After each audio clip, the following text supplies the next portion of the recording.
Hello, everyone. We have another text for you. This is perhaps the single most infamous text in the history of the communist left, and it is worthy of a bit of a special disclaimer. I believe that this should be obvious to everybody using this channel as a educational resource, but this bears repeating. All of the texts that we turn into audiobooks, that isn't necessarily out of a endorsement of all aspects of the text. I feel like that should go without saying that these are historical documents that should be listened to with a critical eye, being brought into audiobooks for the purpose of accessibility, historical preservation, and education. Now, with that in mind, we are today going to be reading Martin Axelrad's French-Jewish Bordigas articles, Auschwitz or the Great Alibi, which it goes without saying that is a unfortunate name, very, very reminiscent of On the Jewish Question from Marx. And I would like to give a bit of context around this text. I'm going to be reading from the libcom.org article of text, their introduction, with the section on anti-fascism I'm going to remove because I disagree with their analysis. I do think is a very succinct and needed set of prerequisites for this article.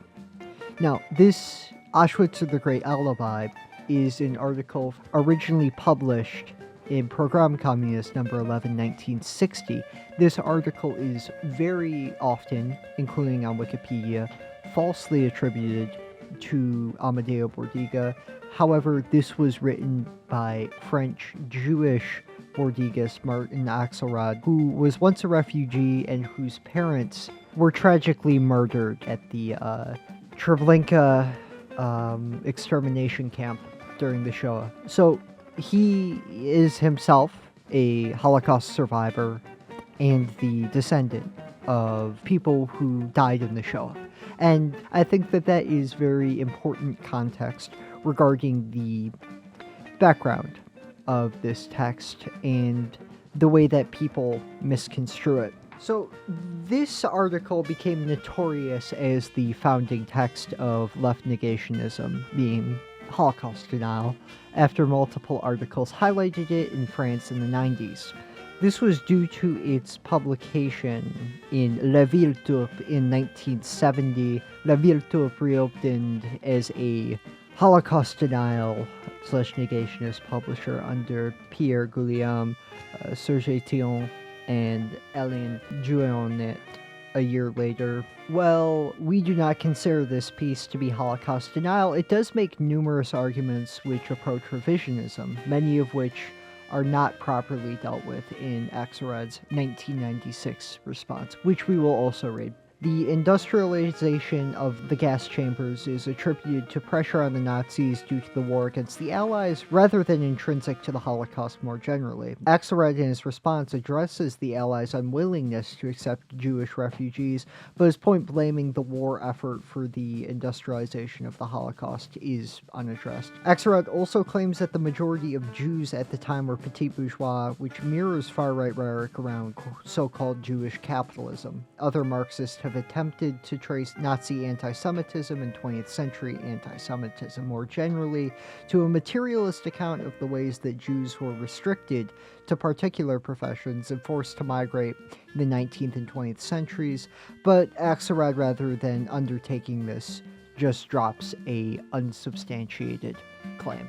I would like to thank the editors of Libcom, even though there is an ideological difference.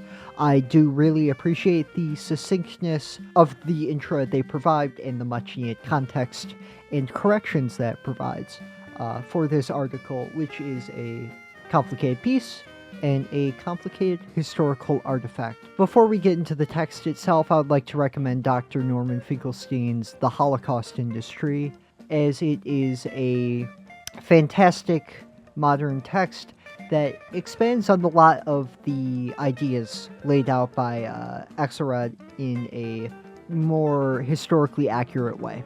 I very much so recommend that if you are interested in Axelrad's analysis and would like to see that expanded on, to read 2000's The Holocaust Industry.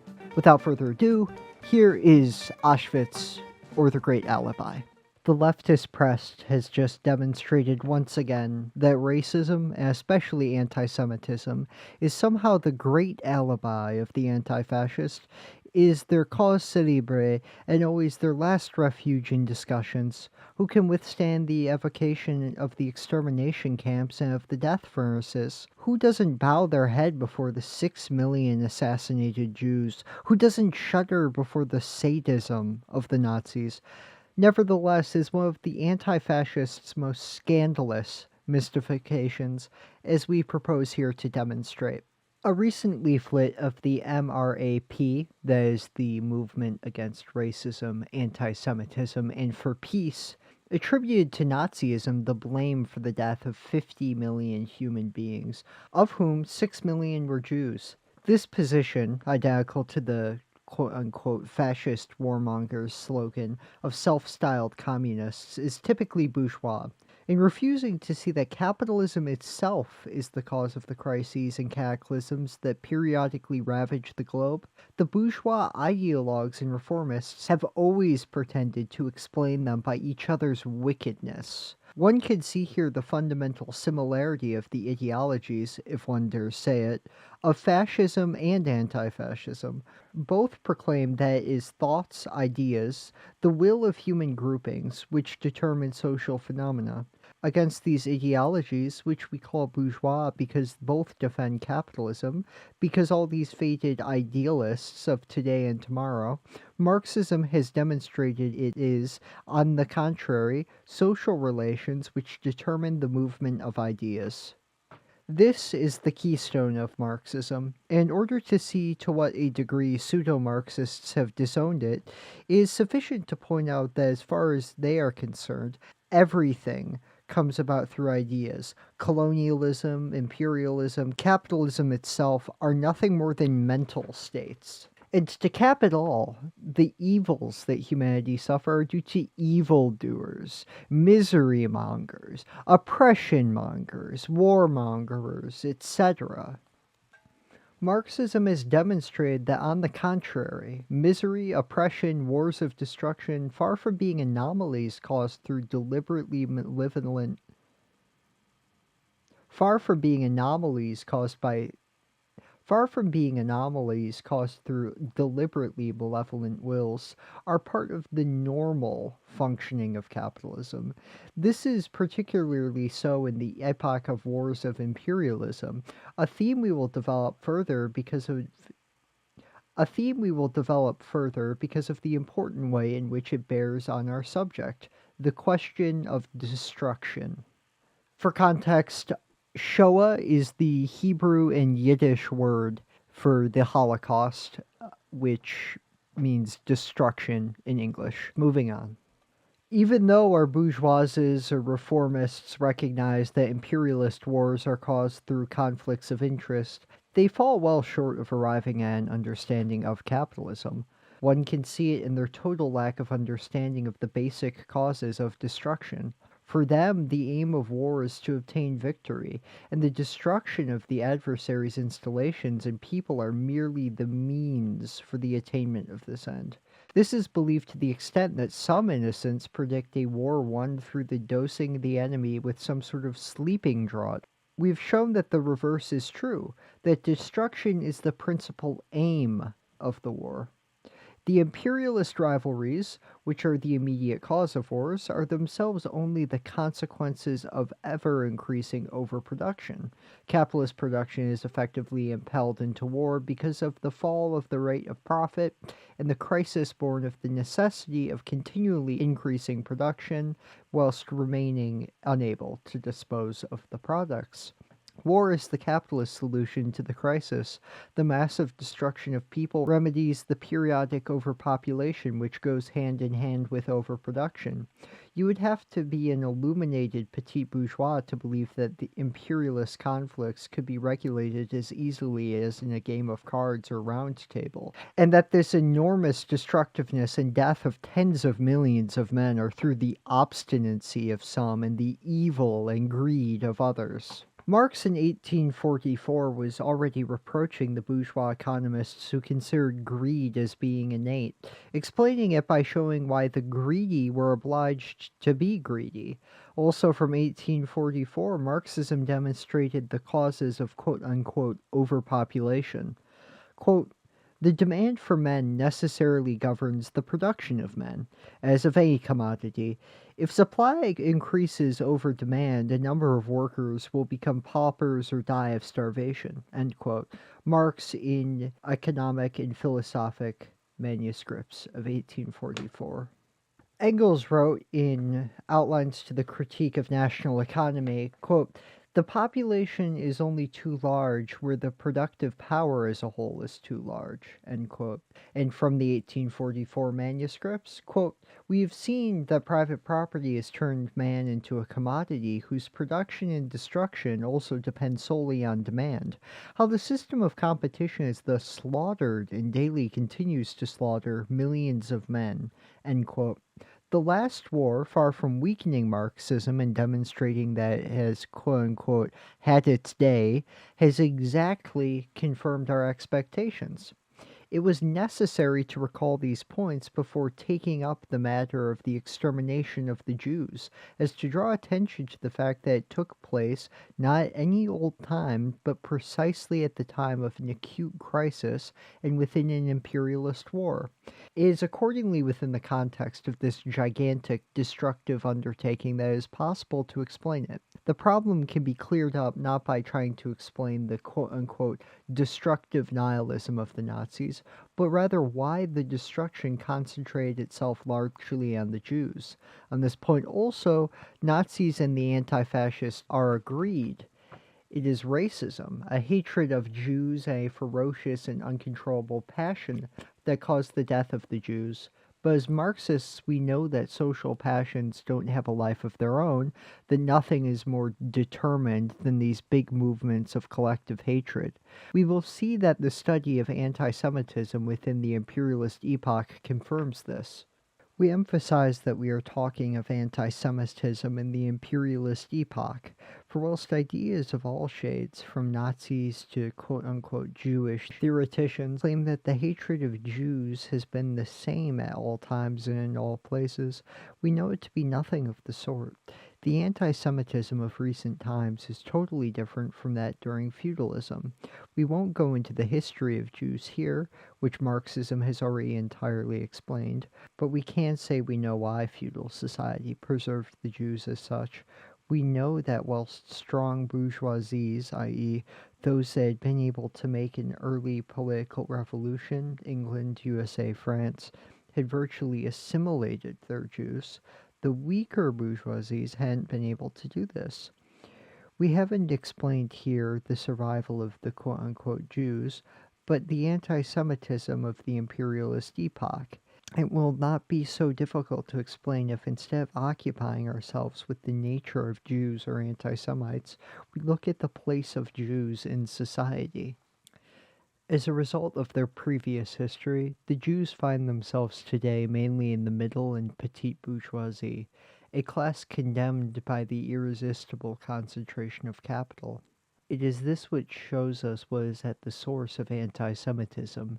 Engels said, it is nothing other than a reaction of social feudal strata doomed to disappear against the modern society with its essential composition of capitalists and wage earners. It therefore serves only reactionary objectives under a socialist mask. Germany between the wars illustrated this phenomena in a particularly accurate form.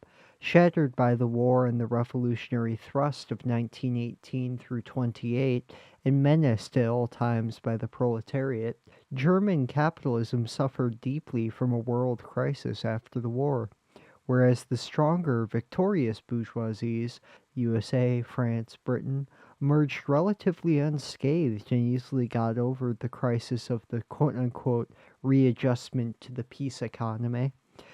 German capitalism was overtaken by a total depression. It was probably the small and petite bourgeoisies that suffered the most of all. As in all crises which lead to the proletarianization of the middle class and to a concentration of capital enabled by the elimination of a proportion of small and medium-sized businesses.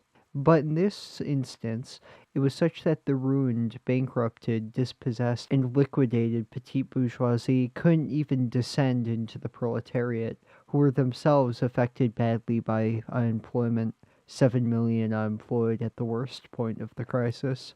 They therefore fell directly into a state of pauperism, condemned to die of starvation when their reserves were gone.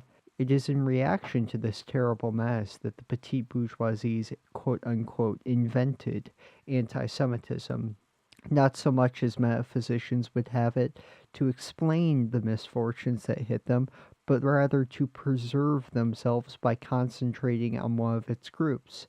Against the terrible economic depression, the petite bourgeoisie reacted by sacrificing one of its groupings, hoping to thereby save and assure the existence of the others. Anti-Semitism originated no more from a quote-unquote Machiavellian plan than from quote-unquote perverse ideas. It resulted directly from the constraints of the economy. The hatred of Jews, far from being a priori reason for their destruction, represented only the desire to delimit and concentrate the destruction on them. It eventually came about that even the workers succumbed to racism. When menaced by massive unemployment, the proletariat tends to concentrate on certain groups: Italians, Poles, or quote-unquote coons, quote-unquote wogs, Arabs, etc. But these tendencies occurred only at the worst moments of demoralization, and tended not to last long. From the moment when they enter the struggle, the proletariat sees clearly and concretely who the enemy is. But whilst the proletariat is a homogeneous class that has a historical perspective and mission, is a condemned class, and as a result is condemned to never understand power, and is incapable of struggle. All it can do is merely flounder about blindly, crushed from both sides. Racism isn't an aberration of the spirit, it is and will be the petite bourgeois reaction to the pressure of big capital. The choice of quote-unquote race, that's to say the group on which the destruction is concentrated, depends on the circumstances, of course. In Germany, the Jews were the only ones to quote-unquote fit the bill. They were almost exclusively petite bourgeois, and within the petite bourgeois itself, they were the only group sufficiently indefinable. It was on them alone that the petite bourgeoisie could concentrate the catastrophe. It was particularly important that identification present no difficulty, and to have means to define exactly who would be destroyed and who would be spared. Thus logic would be finally well and truly thrown out of the window, with the allowance made for grandfathers who had been baptized, thereby flagrantly contradicting the theories of race and blood, and serving to demonstrate the incoherence of these theories. As usual, though, Democrats, who content themselves with demonstrating the absurdity and ignominy of racism, miss the point. Tormented by capital, the German petite bourgeoisie had thrown the Jews to the wolves to ease its burden. This was certainly not done in a conscious way, but this is what lay behind its hatred of the Jews and of the satisfaction it derived from the closing down and pillaging of Jewish shops. It can be said that big capital, from its point of view, was delighted with this stroke of luck. It was able to liquidate a part of the petite bourgeoisie with the petite bourgeoisie's permission. Even better, this same petite bourgeoisie took charge of the liquidation. But this quote-unquote personalized image is not the best way of presenting capital, for it is important to point out that capitalism, no more than the petite bourgeois, was not aware of what it was doing. It was suffering economic constraints and followed passively in the line of least resistance. We have not said anything about the German proletariat because it did not intervene directly in this affair. It had been beaten, and, take note, the liquidation of the Jews wouldn't be possible until after its defeat. But the social forces that led to this liquidation existed before the defeat of the proletariat. It only allowed these forces to quote-unquote realize this liquidation by leaving capital's hands free. It was at this point that the economic liquidation commenced. Expropriation in all its forms, eviction from the liberal professions, from administration, etc. Little by little, Jews were deprived of all means of existence, having to live on any reserve they had managed to save. During the whole of this period, up to the latter part of the war, the politics of Nazis towards the Jews hung on two words: Juden raus, Jews out. Every means was found to ease Jewish immigration, but if the Nazis intended to only throw out the Jews whom they didn't know what to do with, and if the Jews, for their part, only wanted to leave Germany, nobody else would allow them to enter.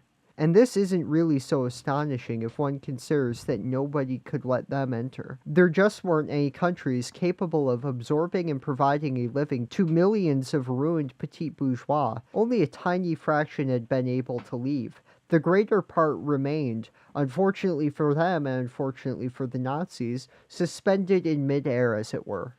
The imperialist war was to aggravate this situation both qualitatively and quantitatively. Quantitatively, because German capital, obliged to reduce the petite bourgeoisie so as to concentrate European capital in its hands, had extended the liquidation of Jews to the whole of Central Europe. Anti-Semitism had proved its worth, it need only to continue. It found an echo, moreover, in the indigenous anti-Semitism of Central Europe, which was more complex, being an unpleasant mixture of feudal and petite bourgeois anti-Semitism, which we won't go into here. At the same time, the situation was aggravated qualitatively. Conditions of life were made harder by the war, and the Jewish reserves fell. They were condemned to die of starvation before long. In quote-unquote normal times, when it only affects a few, capitalism can leave those rejected from the production process to perish alone. But in the middle of a war, when it involved millions, this was impossible. Such quote-unquote disorder would have paralyzed it. It was therefore necessary for capitalism to organize their death.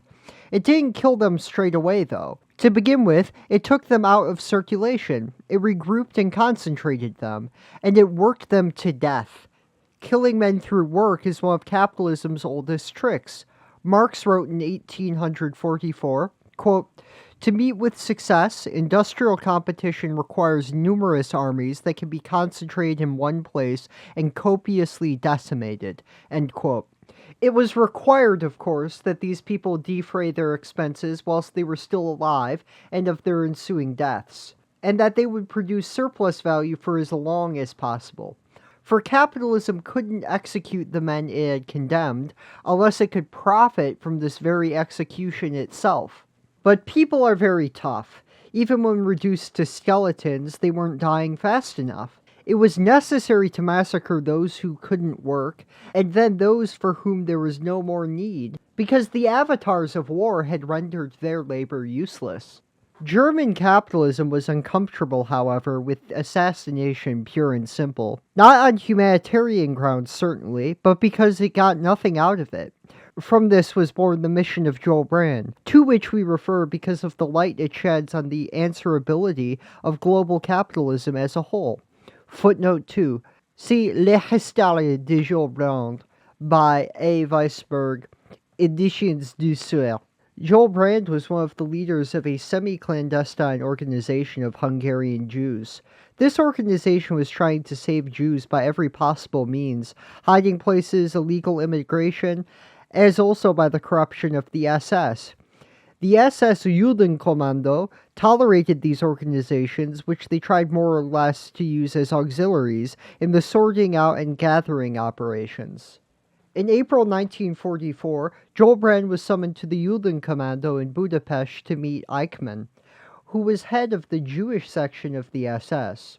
Eichmann, with the approval of Himmler, charged him with the following mission: to go to the Anglo-Americans to negotiate the sale of 1,000,000 Jews. The SS asked in exchange 10,000 lorries, but were ready to bargain, as much on the nature as on the quantity of the merchandise. They proposed as well the freeing of 100,000 Jews, on the official acceptance of an agreement to show good faith. It was serious business. Unfortunately, if the supply existed, the demand didn't. Not only the Jews, but the SS had been taken in by the humanitarian propaganda of the Allies. The Allies didn't want these millions of Jews, not for 10,000 lorries, not for 5,000, not even for none at all. We can't enter into the details about the misadventures of Joel Brand here. He left through Turkey and languished in the English prisons of the Near East, with the Allies refusing to, quote, take the affair seriously, end quote, doing everything to stifle and discredit him. Finally in Cairo, Joel Brand met Lord Moyne, the British minister for the Near East. He entreated his to obtain at least a written agreement for the release, which would save at least 100,000 lives. And what would the final total be? Eichmann spoke of 1,000,000. How can you imagine such a thing, Mr. Brand? What can I do with this 1,000,000 Jews? Where can I put them? Who will receive them? If the earth doesn't have any more room for us, there remains only for us to be exterminated, came the desperate reply from Brand. Footnote 3, citation, in L'Histoire de Jules Brand. The SS had been slow to comprehend. They themselves believed in Western ideas. After the failure of Joel Brand's mission, and in the midst of the exterminations, they tried again to sell the Jews to the Joint, footnote 4, Joint Jewish Committee, Organization of American Jews. Even after depositing a quote-unquote account of 1,700 Jews in Switzerland, but apart from that, the matter was never brought to a conclusion. Joel Brand had almost grasped the situation. He had understood what the situation was, but not why it was so. It wasn't the earth that didn't have any more room, but capitalist society. And for their part, not because they were Jews, but because they were rejected from the process of production. Useless to production. Lord Moyne was later assassinated by 2 Jewish terrorists, and J. Brand later learned that he had often sympathized with the tragic destiny of the Jews. Quote, his politics were dictated to him by the inhumane London administration, end quote. But Brand, who we here refer to for the last time, hadn't understood that this administration is merely the administration of capital, and that it is capital which is inhumane. And capital doesn't know what to do with these people. It didn't even know what to do with the rare survivors, those quote-unquote displaced persons whom nobody knew where to put. The surviving Jews succeeded in finally making room for themselves through force, and by profiting from the international conjecture, the state of Israel was conformed. But even this had been possible only by quote-unquote displacing the indigenous population. Hundreds of thousands of refugee Arabs from then on would drag out their useless, to capital, existence in the resettlement camps. We have seen how capitalism condemned millions of men to death by expelling them from production. We have seen how it massacred them in such a way as to extract from them as much surplus value as possible. It is left to us to see how it still exploited them after their death, how it exploited their death itself. First of all, there are imperialists of the Allied camp who used the deaths to justify their war, and following their victory to justify the infamous treatment they inflicted on the Germans, such as the swooping on the camps and the corpses, walking around everywhere with horrible photos and proclaiming, quote, see what bastards the Boche are. We certainly had good reason to fight them, and how justified we are now to give them a taste of their pain, end quote. When one reflects on the countless crimes of imperialism, when it is considered, for example, that even at the moment, 1945, when people like Thorez, the PCF leader, were singing their victory over fascism, 45,000 Algerians, fascist provocateurs, fell under the blows of repression. When it is considered that it is global capitalism which is responsible for the massacres, the shameless cynicism of such hypocritical satisfaction makes one feel truly disgusted. Meanwhile, all our good democratic anti-fascists hurled themselves on the corpses of the Jews, and ever since they have waved them under the noses of the proletariat. To make it aware of the infamy of capitalism? Why no, quite the contrary. To make it appreciate, by way of contrast, true democracy, true progress, and the well-being it enjoys within capitalist society. The horrors of capitalist death are supposed to make the proletariat forget the horrors of capitalist life, and the fact that both are inextricably linked. The experiments of the SS doctors are supposed to make the proletariat forget that capitalism experiments on a large scale with carcinogens, the effects of alcohol on heredity, with the radioactivity of the quote-unquote democratic bombs. If the lampshades of human skin are put on display, it is in order to make us forget that capitalism has transformed living man into lampshades. The mountains of hair, gold teeth, and bodies of men become merchandise, are supposed to make us forget that capitalism has made living man into merchandise. It is the work, even the life of man, which capitalism has transformed into merchandise. It is this which is the source of evils. Using the corpses of the victims of capital to try and bury its truth, to make the corpses serve to protect capital. Surely this is the most infamous exploitation of all. And that is the end of 1960s Auschwitz, or The Great Alibi. We are now going to read Martin Axelrad's text from 36 years later, responding to the deluge of polemics against that text, which only really began appearing 30 years after its publication in the 90s as a result of its republishment in a negationist journal. Without further ado, here is Auschwitz, or The Great Alibi, What We Deny and What We Confirm, from Martin Axelrad in Les Prolétaires in 1996, number 437. A recent press campaign that goes from Figaro La Rouge via Le Monde, Danex, Vidal-Noquet, and others present our article, Auschwitz, or The Great Alibi, published in 1960 in Communist Program, is the quote-unquote founding text of left-wing negationism.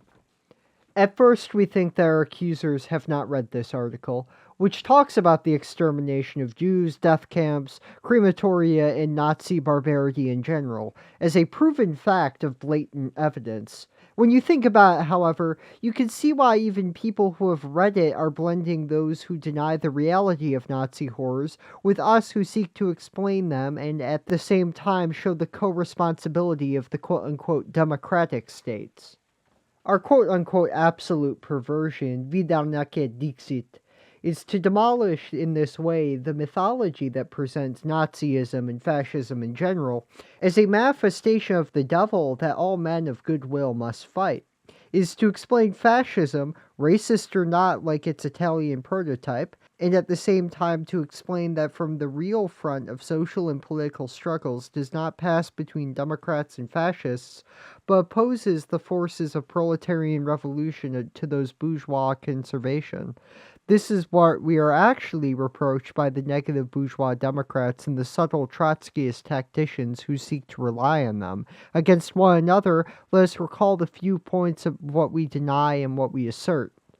1. We deny that denouncing the crimes of democratic states makes the Nazis quote-unquote innocent. We deny that denouncing the anti-immigrant policy of French democracy, from the hypocritical contortions of the PS to the Pasqua laws, from the closing of borders to charters, is tantamount to trivializing Le Pen and favoring the FN. We affirm that the French proletariat had a duty to denounce the massacres perpetrated by France, which had barely returned to democracy in Algeria, 1945, Indochina from 1946, Madagascar, 1946, etc., and that this denunciation did not detract from the condemnation of Nazi barbarity. 2. We deny that noting the complicity of democratic states in the liquidation of Jews was tantamount to exonerating the direct perpetrators of these massacres, but we are saying that we should denounce their co-responsibility and the hypocrisy of crocodile tears that they shed on the bodies. 3. We deny that the extermination of Europe's Jews can be used as an excuse for any racism, oppression, or massacre whatsoever. We affirm that we must denounce all states based on the same principles as the Nazis, race and/or religion-based states, and aiming at hunting and even killing other population groups. We affirm that to condemn the Jewish settlers of the territories who blackmail their children with songs similar to Hitler's songs in the name of the enemy, like 2 drops of blood to those of the Hitler Youth, is in no way to absolve the Nazis. 4. We deny that racism or anti-Semitism is a mere aberration of the mind. We affirm that they have very clear historical social roots, certainly, but also linked to contingent situations, in Germany yesterday as in France today. We affirm that if they have their own logic as well as any ideology, their development and penetration into the minds of large populations are caused by social strikes, themselves linked to economic situations. We affirm that they must be combated in every way, particularly in their consequences, theoretically in their pseudoscientific foundations, and also by attacking the socio-historical conceptions that tend to paralyze this struggle. 5. Thus, we deny that the War of 1939 to 1945 was a democratic St. George's Crusade against the Nazi, fascist, or Nepo-imperial dragon. We affirm that, like that of 1914 to 1918, it was an imperialist war between 2 imperialist blocs fighting for world supremacy. Moreover, if during the war the Allies affirmed their virtue against the villainy of others, it was especially after the victory that they justified themselves by Nazi barbarity and the extermination of Jews in particular. In reality, they tolerated and helped the Nazis to seize power, and for years they ignored the testimony about the horrors of the Hitler regime and the death threats it posed to Jews. 6. We deny that quote-unquote democracy and quote-unquote fascism correspond to different types of society, linked to different ways of life and social activity. We assert that they are only 2 different forms of the bourgeois state, each ensuring the domination of capital and its functioning, but under different conditions. 7. We deny that the bourgeoisie's recourse to totalitarian methods comes from the wickedness or delirium that accompanies them.